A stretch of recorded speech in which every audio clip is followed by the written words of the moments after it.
दोस्तों नमस्कार। दोस्तों मैं विमल शाही आप सभी लोगों का अपने चैनल में स्वागत करता हूं और उम्मीद करता हूं कि आप लोग सब लोग स्वस्थ होंगे एवं मस्त होंगे। सभी राष्ट्रवादियों और सनातनियों से ये निवेदन रहेगा कि आप लोग मेरे चैनल को सब्सक्राइब कर लीजिए और वीडियो को लाइक एवं शेयर भी कीजिए। दोस्तों आज हम लोग बात करने वाले हैं छांगुर बाबा के बारे में। जी हाँ दोस्तों, यूपी में एक ऑलरेडी बाबा हैं, योगी आदित्यनाथ महाराज जी। उन्हें प्यार से लोग सब बाबा जी बोलते हैं, बुलडोजर बाबा बोलते हैं और भी अनेक नाम से उन्हें बुलाया जाता है।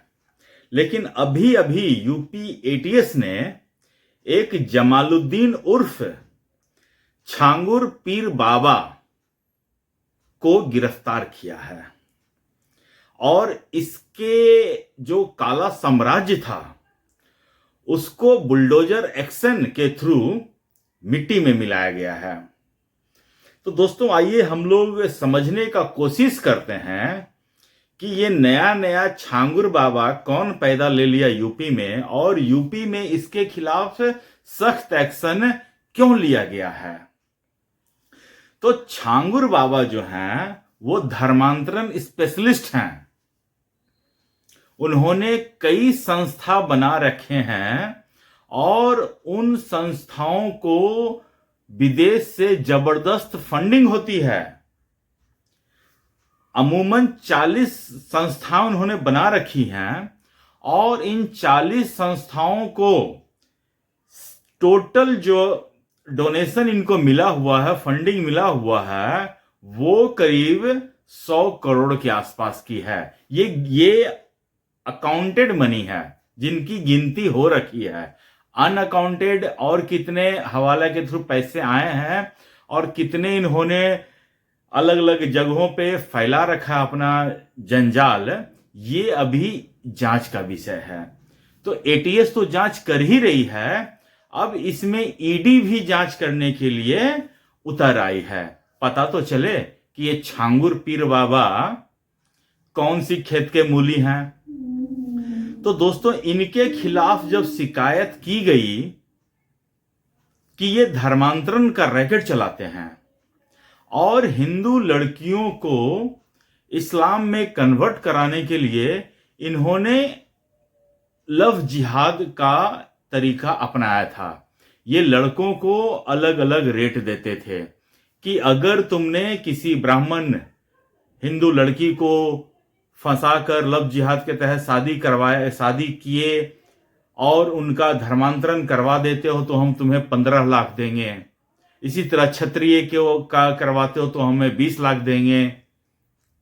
तो अलग अलग कास्ट के हिसाब से जैन का अगर तुम करवा देते हो तो 20 लाख देंगे। तो अलग अलग जातियों के हिसाब से उन्होंने रकम तय कर रखा था और बलरामपुर में इनका आलीशान बंगला भी था, जिसे आज के समय में यूपी की सरकार ने मिट्टी में मिला दिया है। दोस्तों मिट्टी में मिला दिया है।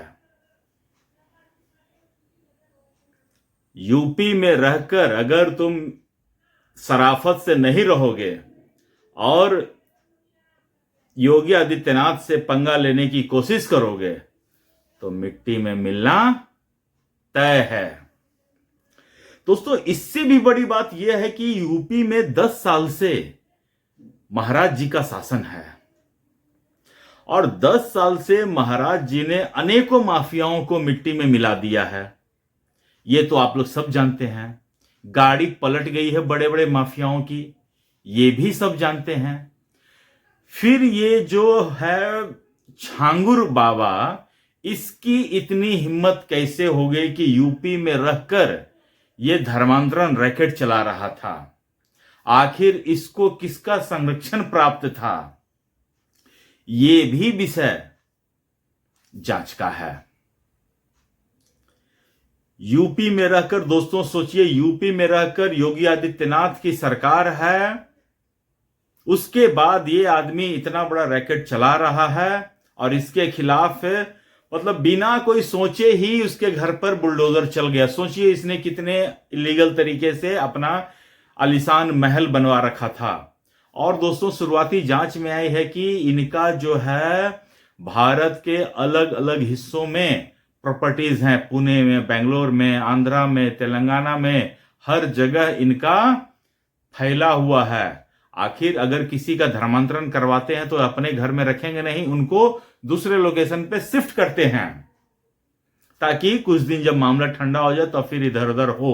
एक इनको अपने जो जो हैं गुर्गे हैं उनके लिए ये एक स्पेस रखते हैं।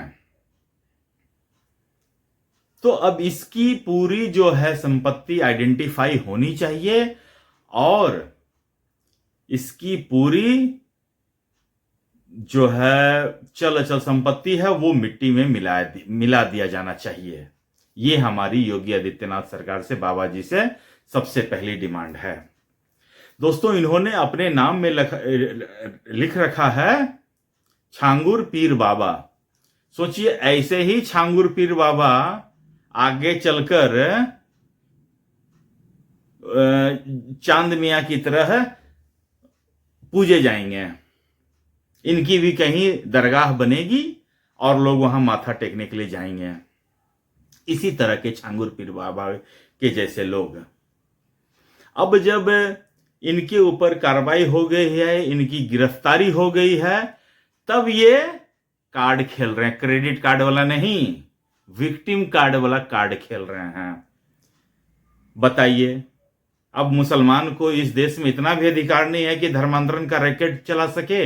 यही सब वजह है कि अल्पसंख्यक समुदाय का रोना रोते हैं और जब यूनिफॉर्म सिविल कोड की बारी आती तो ये रोते हैं। भारत ब्रह्मांड का पहला ऐसा देश है जहां पर अल्पसंख्यक समुदाय के लोग यूसीसी का विरोध करते हैं, जहां पर अल्पसंख्यक समुदाय के लोग बहुसंख्यक का धर्मांतरण करते हैं।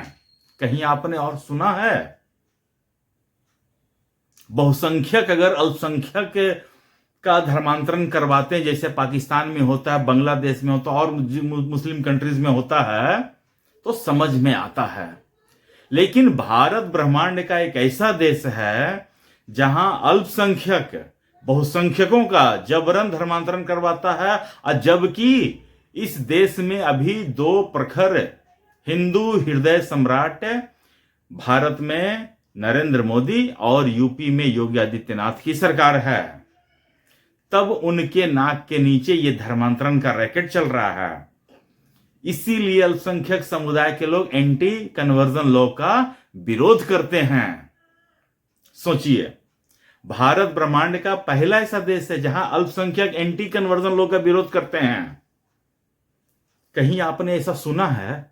दुनिया में कहीं ऐसा होता है? कहीं आपने देखा सुना है? देख लीजिए, सुन लीजिए, भारत ऐसा देश है। पाकिस्तान में मैंने देखा है, टीवी पर वीडियोस आते हैं किस तरह बहुसंख्यक समुदाय के लोग वहां हिंदू अल्पसंख्यक हैं उनके घर में घुस जाते हैं, उनकी बेटियों को उठा लेते हैं, जाकर जबरन शादी कर लेते हैं, निकाह कर लेते हैं और उनका जबरन धर्म परिवर्तन कर देते हैं।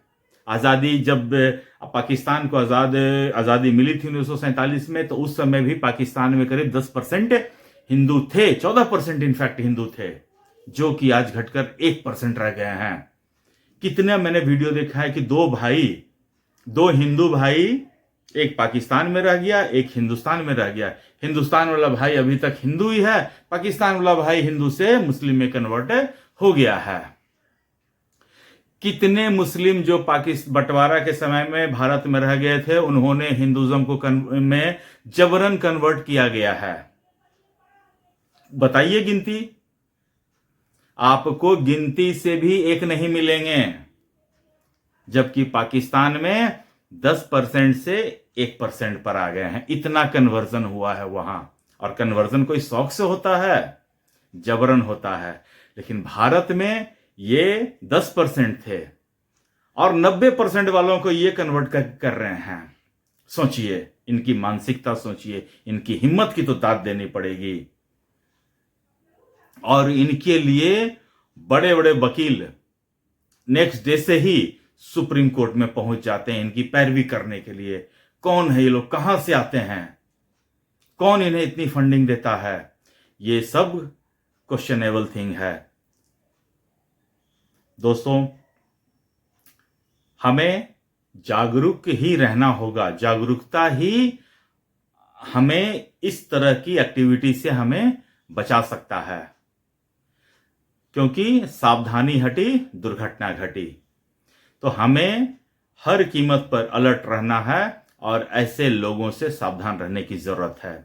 दोस्तों, आज मुझे इतना ही अपडेट देना था। आप लोग अपना ख्याल रखिए, स्वस्थ रहिए, मस्त रहिए। मेरे वीडियो को लाइक शेयर एवं कमेंट कीजिए। नमस्ते, बाय।